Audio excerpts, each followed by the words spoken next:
তো সকালে উঠে আমি মনে মনে ভাবি সারাদিন আমি কি খেয়ে থাকি কি খেয়ে থাকি। So hello, welcome back to my another blog.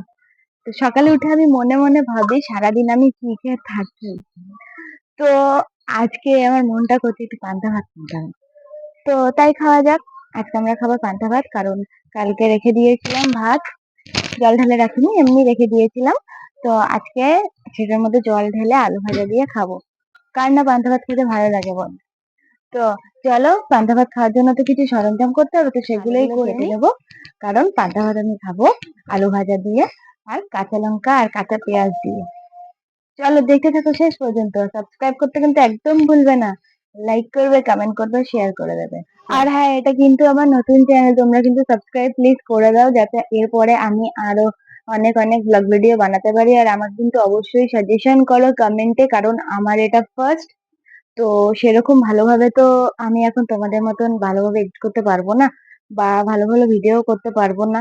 তবে চেষ্টা করবো ভালো ভালো ভিডিও করার, কারণ চেষ্টা করলে মানুষ কি না পারে, তাই পজিটিভটা ভালাই ভালো। তো চলো, তোমরা সাপোর্ট করো আমাকে, তোমরা সাপোর্ট করলেই আমি আগাতে পারবো।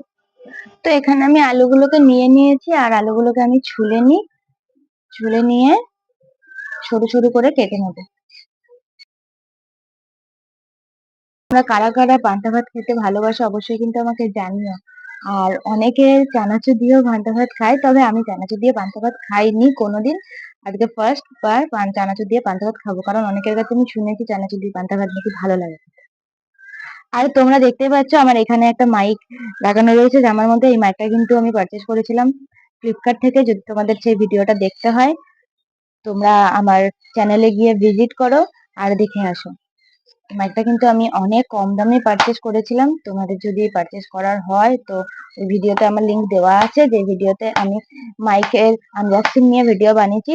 তোমরা গিয়ে ঝটপট করে দেখে নাও। ঝটপট করে আলুগুলো কেটে নিই, প্রত্যেকটা আলু কেটে নিয়ে চলো তারপরে তোমাদের সাথে আবার দেখা হচ্ছে। তো এখানে আমার আলু কাটা হয়ে গেছে, চলো এবার এগুলোকে ভাজতে এখানে বসিয়ে আমি দেবো। কড়াই বসিয়ে দিয়েছি, এবার গ্যাসটাকে জ্বালিয়ে নিই, দিয়ে দেবো তেল। আমি কিন্তু রিফাইন তেল দিয়েই আলুটাকে ভাজবো, অল্প করে দিয়ে নিলাম। আর এখানে আলুগুলোকে আমি জল দিয়ে ধুয়ে নিচ্ছি, কারণ আলুগুলো তো সবে কেটেছি, ধুয়ে রাখা হয়নি, তাই ধুয়ে নিচ্ছি। তেল এখানে মোটামুটি গরম হয়েই গেছে। আমি একটা হাতা বার করে নিই, আমি কিন্তু ঝাঁঝরি হাতা নিয়েছি। তো এখানে একটা আলু দিয়ে দেখি তেলটা গরম হয়েছে নাকি। হ্যাঁ, চলো, তেল গরম হয়ে গেছে। তো তেল গরম হয়ে গেছে, এবার আলুগুলোকে আমি দিয়ে দিই এর মধ্যে, তারপরে ভেজে নিই। চলো আলুগুলো ভেজে নিই, তারপর তোমাদের সাথে আবার কথা হচ্ছে। তো এখানে আমি ভাতগুলোকে নিয়ে চলে এসেছি, দেখো এবার বেড়ে নেব। আর এখানে আলু ভাজাও পুরোটা কমপ্লিট হয়ে গেছে।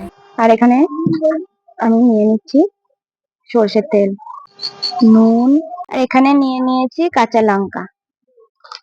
চানাচুরটা, এখানে চানাচুর আমি রেখেছি, চানাচুরটা নেব পরে। আগে ভাতটাকে মেখে নিই, তারপরে আলু ভাজা নেব। আর দেখো এখানে নিয়ে নিয়েছি, আমার বৌদি এখানে নিয়েছে, বৌদি এখনো পেঁয়াজ নেয়নি, নেবে। আর এই দেখো চানাচুর নিয়ে নিচ্ছি উপরে, ওদিকেও দিয়ে দিই। এবার আমরা খেয়ে নিই ঝটপট করে। ফোনটাকে এক জায়গায় সেট করি ভালো করে, দিয়ে নুন দিয়েছো? হ্যাঁ, নুন দিয়েছি। চানাচুরটা মাখিয়ে নেবো নাকি?